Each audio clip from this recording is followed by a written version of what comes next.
Anda kembali menyaksikan Nusantara Economic Updates bersama saya Ellen Gracia dalam segmen Industri 360.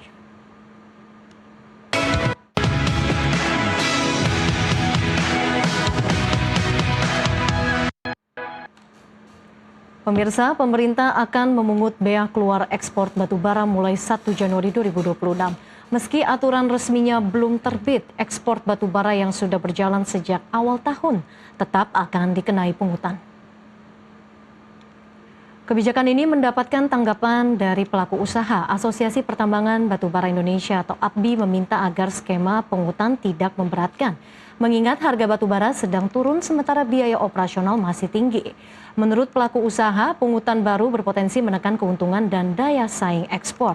Hal itu disampaikan Menteri Keuangan Purbaya Sadewa menyatakan bahwa aturan resmi dalam bentuk peraturan Menteri Keuangan atau PMK akan terbit dalam waktu dekat. Pemerintah mengusulkan tarif bea keluar bertingkat yaitu 5%, 8% hingga 11% sesuai harga batubara.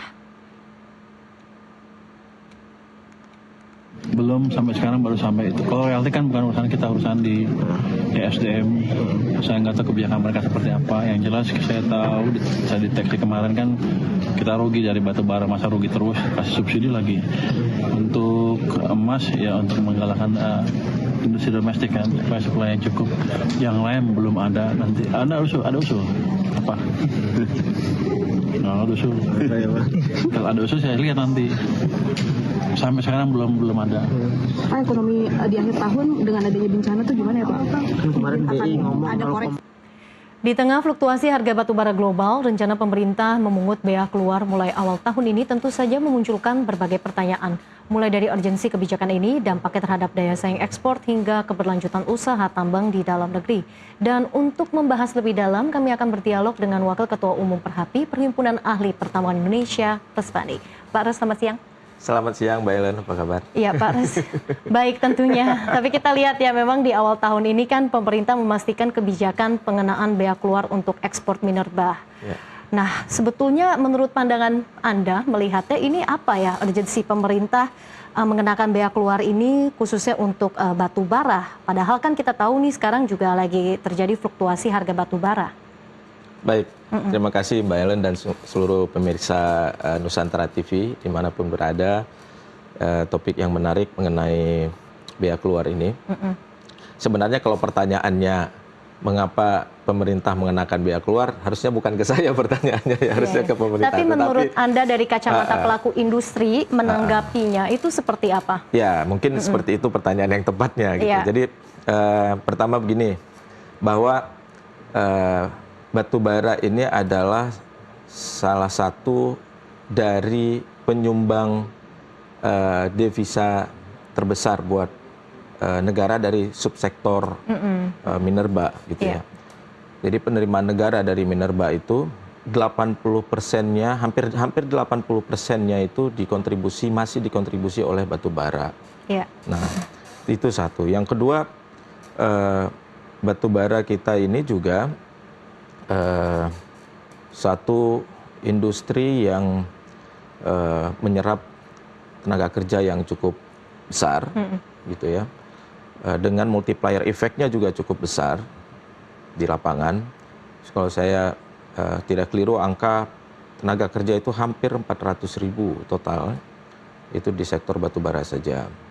Nah, dari sana kita harus membuat suatu kebijakan itu dengan sangat hati-hati. Artinya begini, dalam kebijakan fiskal terhadap sumber daya alam, kita mengenal istilah dengan total government tax. Ya. Total government tax itu adalah berapa porsi jika digabungkan semua dari penerimaan negara, baik dari PNBP, pajak, bea keluar, dan lain sebagainya, itu berapa persen porsi negara. Itu penting karena antara keseimbangan antara yang di take oleh negara dibandingkan dengan berapa earningnya dari perusahaan, itu akan berpengaruh besar terhadap keberlanjutan dari kegiatan operasi, produksi, dan penjualan komoditas kita. Yang tadi yang saya sampaikan, pengaruhnya nanti juga akan kepada berjalannya industri, tentunya putaran ekonomi, tenaga kerja, multiplier effect yang berjalan. Jadi kita harus rawat juga industri ini, tapi negara juga punya hak tentunya untuk mendapatkan benefit yang cukup baik. Secara konseptual, total government take itu sebaiknya akan semakin tinggi di tengah situasi komoditas yang semakin baik. Misalnya harga tinggi, stripping ratio kalau di batu bara, biaya pengupasan ya dari stripping ratio itu atau tingkat stripping rasionya rendah, ya itu kan biayanya jadi lebih rendah.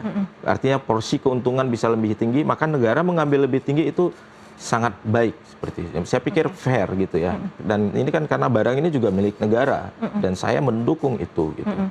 Nah, tetapi jangan sampai polanya menjadi terbalik pada saat kondisi sulit, porsi dari persentase government take meningkat, pada saat kondisi baik, porsi government take-nya malah menurun. Nah, jadi pada saat ngomong government take, kita tidak melihat secara parsial, tapi kita melihatnya secara komprehensif. Saya bilang tadi ada PNBP, ada tax, ada biaya keluar, ada lain-lain. Itu semua harus kita lihat dalam satu rangkaian, karena apapun namanya, nanti dia akan berpengaruh pada keberlanjutan kegiatan operasi di lapangan yang akan pengaruh kepada industri. Jadi sehingga, menurut Pak Res ini untuk kondisi sekarang ini kan kita tahu juga harga batu bara ini kan cenderung turun ya dari tahun lalu, dari tahun 2025. Jadi menurut Anda ini titik keseimbangan antara kebijakan pemerintah yang baru dengan adanya bea keluar ini yang sudah akan dikenakan dan juga kondisi industri tambang saat ini khususnya untuk skala menengah dan kecil ini lebih baik seperti apa, Pak? Ya, makanya saya lanjutkan dengan government take tadi. Pernah kami membuat satu simulasi yang terjadi dari perubahan kebijakan fiskal, kenaikan royalti. Nah, atau saya tidak hanya menyorot dari yang perubahan. Jadi policy tentang PNBP, khususnya royalti kita, kemarin kita gabungkan dalam simulasi dengan keseluruhan government take dari aspek pajak dan lain-lain, itu terjadi pola yang terbalik gitu. Nah, ini yang kita saya soroti, sebaiknya kita melihat dan mereview kembali. Tidak apa-apa kita mengambil porsi government take lebih tinggi pada saat kondisi yang baik, dan pada saat kondisi yang kurang porsinya juga berkurang supaya fair industri tetap bisa berjalan. Nah, bea keluar tentunya salah satu dari bagian dari government take pada saat nanti kalau sudah mulai diberlakukan. Nah, pada saat kondisi harga tinggi, nanti kita terapkan bea keluar itu tidak apa-apa sebenarnya. Tapi angkanya juga nanti kita hitung dengan total government take tadi. Simulasi ini penting untuk menjaga keseimbangan antara total penerimaan negara dengan visibility ekonomi masih bisa berjalannya suatu tambang. Berarti, apa pengaruhnya apabila itu tidak kita lakukan? Berarti harus ada simulasi formula perhitungan yang ideal begitu? Betul. Nah, kira-kira kalau misalkan kita bandingkan dengan negara lain ya, dengan negara produsen batu bara yang lain, jika nantinya bea keluar ini benar-benar dikenakan dan kemudian juga berpotensi untuk menekan margin industri, apakah nanti bisa ke depannya Indonesia ini jadi tidak begitu kompetitif dibandingkan dengan negara-negara produsen batu bara lainnya?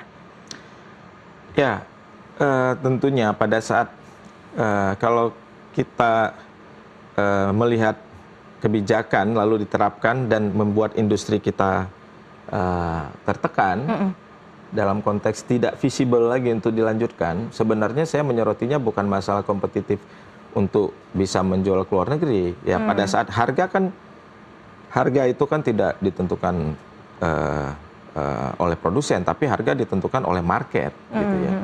Nah, jadi pada saat seperti itu tentunya kita akan kesulitan ekspor pastilah. Tetapi yang lebih jauh daripada itu, yang saya khawatirkan sebenarnya bagaimana kita bisa menjaga sustainability dari cadangan kita. Jadi pada saat kalau total government take tadi terlalu tinggi, perusahaan tidak bisa melaksanakan kegiatan operasi produksi, maka akan terjadi selain stop produksi, akan terjadi juga usaha-usaha untuk bisa mengambil stripping yang semakin rendah. Kalau mengambil stripping yang semakin rendah, nanti stripping yang di kemudian hari itu nggak bisa digali lagi gitu kan.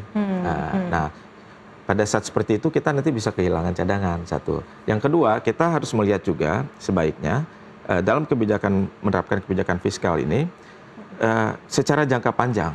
Karena gini, pada saat terjadi kehilangan cadangan atau bahkan hal-hal buruk, mudah-mudahan tidak terjadi pada perusahaan-perusahaan yang menerapkan good management practice, dia bisa mengurangi standar-standarnya gitu kan. Karena industri tambang ini kan sangat sensitif terhadap lingkungan, sangat sensitif terhadap safety dan lain-lain. Maka hal-hal demikian yang kita coba cegah dengan mengatur porsi yang tepat. Nah, satu lagi, Mbak Ellen, Indonesia ini di batu bara itu bukan sebagai pemilik cadangan terbesar di dunia. Kita nomor 7 dan porsi kita hanya 3% saja gitu ya, sekitar 31,95 miliar ton cadangan dibandingkan dengan negara Amerika di urutan pertama itu 240-an, ada negara Australia, China, India gitu dan Jerman. Nah, beda dengan nikel pada saat kita memiliki porsi 60% dari kontributor dunia dan cadangan terbesar di dunia juga, maka kita itu bisa sedikit berpengaruh terhadap harga. Bukan sedikit, bahkan tajam sekali seperti yang terjadi sekarang di nikel. Kalau di batu bara, begitu kita kurangi produksi misalnya, itu negara-negara dengan pemilik cadangan besar itu dengan mudah untuk meningkatkan produksi dalam negerinya. 8,4 miliar ton lebih kurang total produksi dan konsumsi batu bara dunia. Yang diperdagangkan itu hanya sekitar 1,4 miliar ton saja dan kontribusi ekspor yang perdagangan itu Indonesia sekitar 600 juta ton dari Indonesia misalnya, atau 500 sampai 600 juta. Artinya kejadian yang terjadi di kuartal 4 turunnya harga batu bara itu, Mbak Ellen, itu karena dari sisi China, India itu meningkatkan produksi. Dari sisi geopolitik begitu ya, dari sisi global, geoekonomi. Baik, Pak Res, kita akan lanjutkan kembali. Pemirsa, Nusantara Economic Update akan kembali sesaat lagi.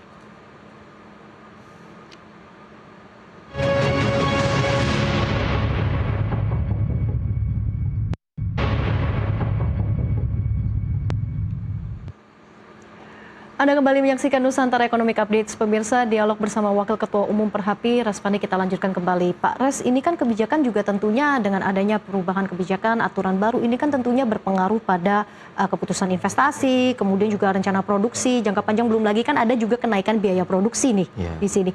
Nah, Anda melihat secara jangka panjang mungkin untuk di tahun 2026 ini dampaknya akan seperti apa dengan adanya kebijakan pengenaan bea keluar ini?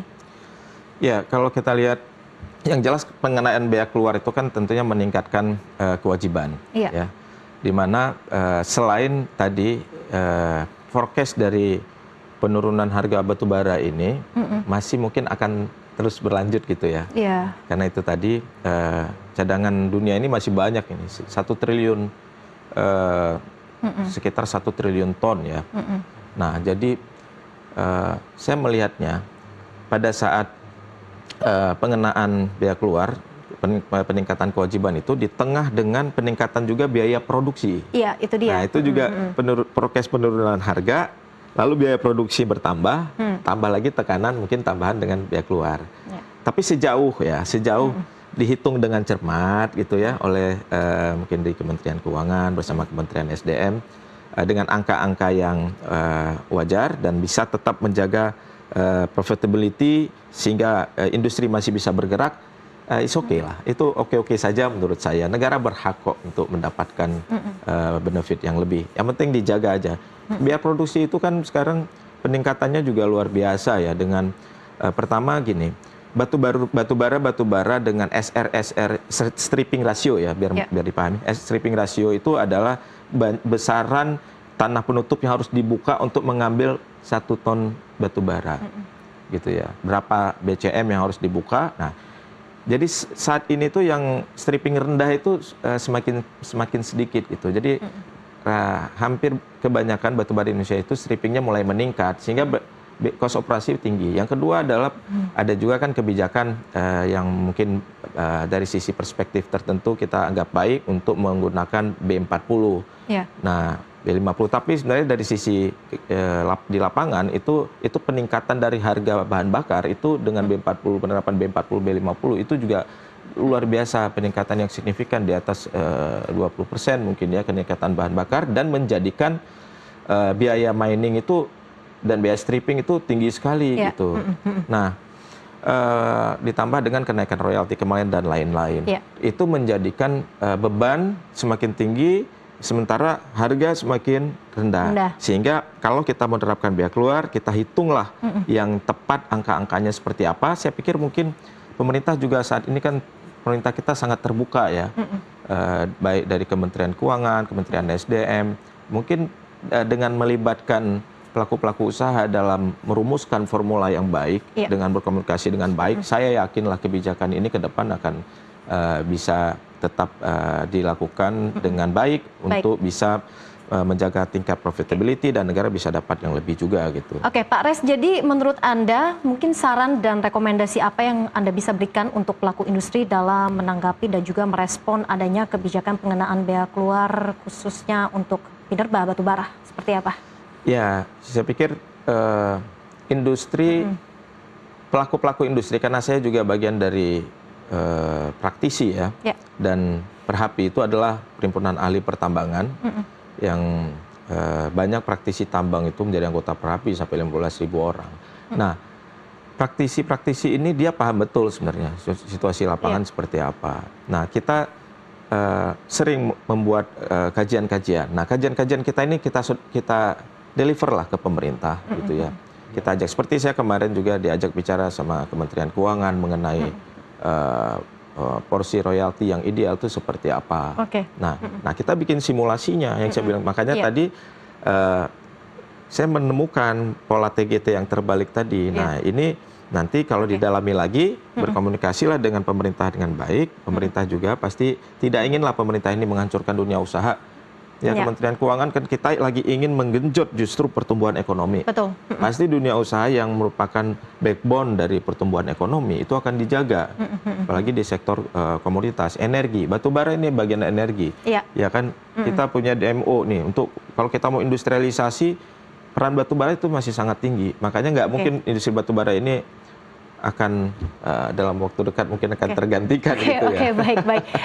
Sektor minerba masih berkontribusi tentunya pada PDB kita begitu ya, Pak Res ya. Cukup dan signifikan. Tentunya masih ada komunikasi yang cukup erat dengan pelaku industri dan juga pemerintah terkait dengan kebijakan-kebijakan yang nanti akan diatur ke depannya. Pak Res, terima kasih atas waktunya sudah bergabung bersama kami di Nusantara Economic Updates pada siang ini.